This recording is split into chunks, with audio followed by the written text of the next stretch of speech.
जय जगन्नाथ। प्राण पुरुषोत्तम अनंत कोटि ब्रह्मांडरनाथ जगतरनाथ जगन्नाथ महाप्रभुंर श्री चरणारविंदरे दासर साष्टांग आभूम दंडवत प्रणाम। दर्शक बंधु आपण मानक ओडिशा 365 चैनल द्वारा प्रस्तुत श्री जगन्नाथ महिमा कार्यक्रम को अनेक अनेक स्वागत।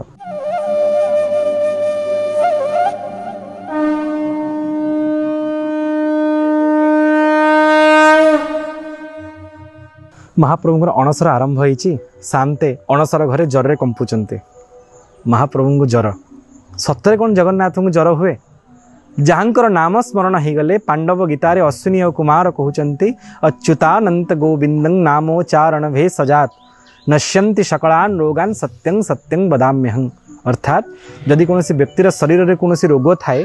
सकाल उठा मात्र के महाप्रभुर तीन गोटी नाम को जप कर अच्युत अनंत आ गोविंद। अच्युताय नमः अनंताय नमः गोविंदाय नमः। प्रत्येक ना पूर्व ओं लगे प्रणवाय लगे कारण यदि मंत्र उच्चारण करी ताहा त्रुटियुक्त हो प्रथम ओंकार उच्चारण हम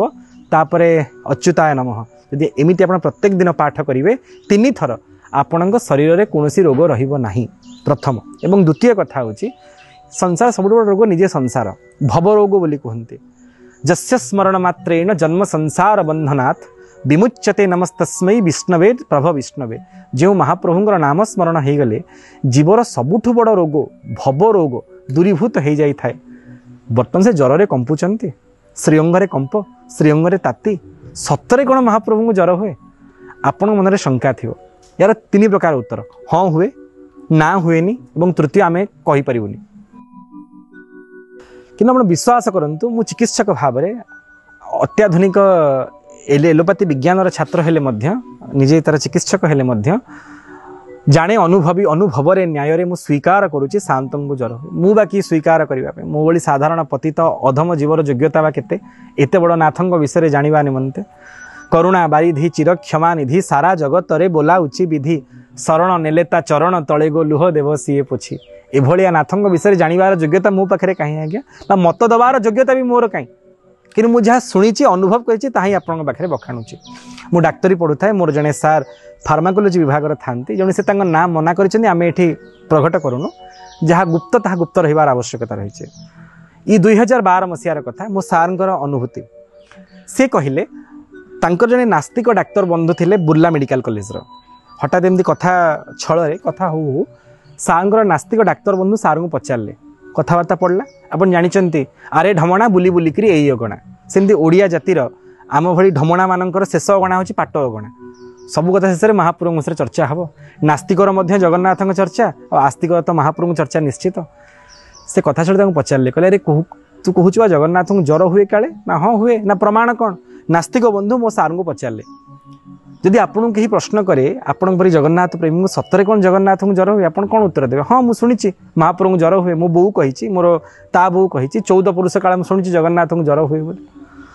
सतरे कौन जर हुए आपड़ कौन कहे कौटे हुए विश्वास को पुणी प्रमाण कौन लोड़ा आज्ञा। जो मो सार दृढ़तार सहित कहले निश्चित जर हुए नास्तिक बंधु चुप हो गले कि मन में प्रतिशोधर बन्ही जलिला असूयार निआ जलिला। से कौन कले से वर्ष चक्रांत कर 2012 मसीह मो सार को जे फार्मोलोजी प्रोफेसर जहाँ मुहर मुझे कथा को शुणी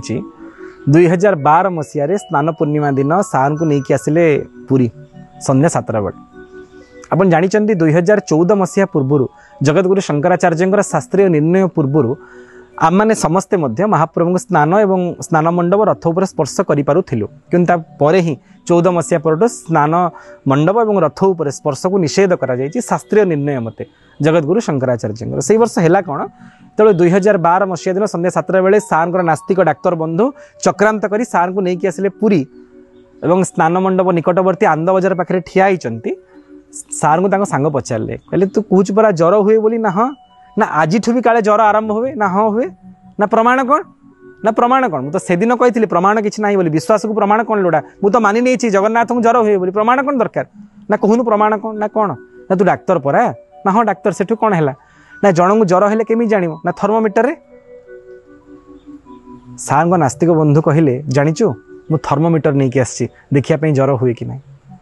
दर्शक बंधु एति कथा शुणिया पर सार भितर तो शंकित हो गले आतंकित हो गले आ बल बल हो महाप्रभु स्नान मंडप आड़ी चाहिए कहले मणिमा मो पार्टी थे बाहरी पड़ी आपन को जर हुए बोली ये आसी आपणकर परीक्षा नब सतरे आपन को जर हुए कि नहीं आपण जगतर प्रत्येक जीवर परीक्षा नियंती परीक्षक भाव में ये आसी आपणकर परीक्षा नब आपण कसटी पथर तौलिब सतरे आपण काठ ना जीवंत आपण गाधई पड़े जर हो कि नहीं प्रभु को प्रार्थना कले स्नान मंडप निकट में मान उद्धारण कर हे तारण शरण मुतुम्भ पाद तले अनाथर नाथ नीलगिरीनाथ जगन्नाथ नाम नीलाचले आपण विश्वास करेंगे कथा को आम अन्यथा जाऊ ना मिथ्यावास कर भाव एवं से प्रकार अभ्यास आमर ना संध्या 7 राति 11 पर्यंत अपेक्षा कले साहाण मेला हला पर्यंत महाप्रभु हाथी बेश महिलम है समस्ते गले दियों को छुईले ए भितर सार डाक्तर बंधु जे नास्तिक डाक्तर बंधु से थर्मोमीटर बाहर कले मर्कुरी थर्मोमीटर पारा थर्मोमीटर बाहर कले से भिड़ निजक सामिल कले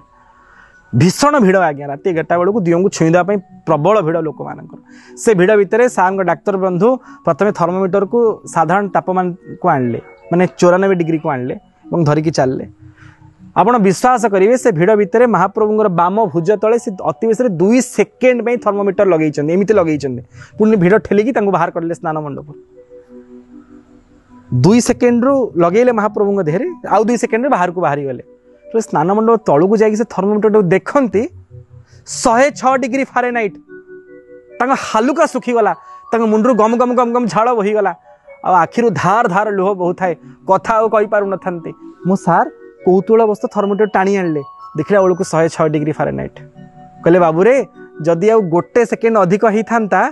पारद थर्मोमीटर को फटेकी बाहर को बाहरी था सार नास्तिक बंधुंकर समस्त नास्तिकता मन भितर थिबा समस्त प्रकार अहंकार गर्व अभिमान चूर्ण विचूर्ण हो गला आ से लुह की आखिर बहीगला से साष्टांग प्रणिपात कहले कहले प्रभु सतरे आपन को जर हुए आपण विश्वर परीक्षक मु आपणकर परीक्षा नहीं त्रुटि करिछि मणिमा मते क्षमा करंतु दर्शक बंधु न दारु प्रतिमा एसह साक्षात ब्रह्म प्रकाश्यते ये साधारण दारु प्रतिमा भाविबेनी तथापि पाठुआ पाठ पढ़ी जेबे कहंती कालिया काठ धिक से पाठ को पाठ नुह से तो 60 जनकर 60 तथापि पाठुआ पाठ पढ़ी जेबे कहंती कालिया काठ यदि आपण अधिक पाठ पढ़ी महाप्रभु काठ बोली भावुचंती ना आपण पाठ को से 60 करदेवे आज्ञा ये काठ दियो पाखे पाठ लोड़बेनी साष्टांग प्रणिपात कले आज से महाप्रभु निमंते अनेक सेवा करुचंती अनेक कार्य करुचंती जगन्नाथंकर परम भक्त दर्शक बंधु महाप्रभु को जर हुए श्रीअंगरे कंप आसे महाप्रभु जरे कंपंती थरंती दैता माने कहते हाथ मारे हाथ फटका हो जाए श्रीअंगरे एति कंप थाए आम विगत अध्याय आपको आलोचना कर शुणु कहीं जगन्नाथ को जर हुए जर कारण कौन और चिकित्सा केमी अनुष्ठित होता है आपड़ के महाप्रभु साधारण दारु प्रतिमा भाव हेय ज्ञान करें जो कथा ब्रह्मा बारंबार इंद्रद्युम्न को स्पष्ट करिसंती न दारु प्रतिमा एसह ये साधारण दारु प्रतिमा नुहंती ये स्वयं परम ब्रह्म दारवी रूप को धारण करी मानव लीला को परिप्रकाश करुचंती दर्शक बंधु महाप्रभुंर ज्वर हबार प्रकृत विधान रही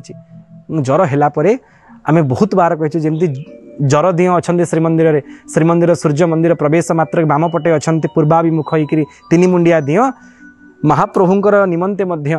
माँ माने जगन्नाथंकर जर को भल करदेवाई जगन्नाथ ना कदली क्षीर भोग करती आम सात को भल कर दियो जेते से खीरीखिया अलारनाथ को देखिले भी जेते से पट्टी दियों माड़ गुंथिले भी हेले आन चका नयनर चतुरंग चाहाणी महाप्रभु को देखिबारे जो आनंद रही जगन्नाथ रूपकांतिर जो आकर्षण रही ताहा क्या पाखे ना आम साते जल्दी भल हो जातु 15 दिन काल मु अनेक भक्त को देखी आज्ञा अन्न ग्रहण करती मो महापुरु जरे पड़ी मुझे भात खाईदेवी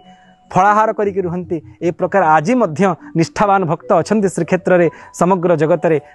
छुटी आसती श्रीक्षेत्र को जदि आपड़ केवे पुरी की जाई जगन्नाथ को दर्शन करि पारु नाहंती अणसर बेले जातु तांको दुखरे ठियाई पड़तु शांति कंपुचंती आ जगन्नाथ जर कंपंती बोली समग्र ओडिशा रे गुळुगुळी आरंभ हुए ताको ओडिया कहे नाई ये साधारण गुळुगुळी नुह ये जो अणसर गुळुगुळी अणसर महाप्रभु अच्छा निजे जर कंपुचंती ये हूँ महाप्रभु को जर हबार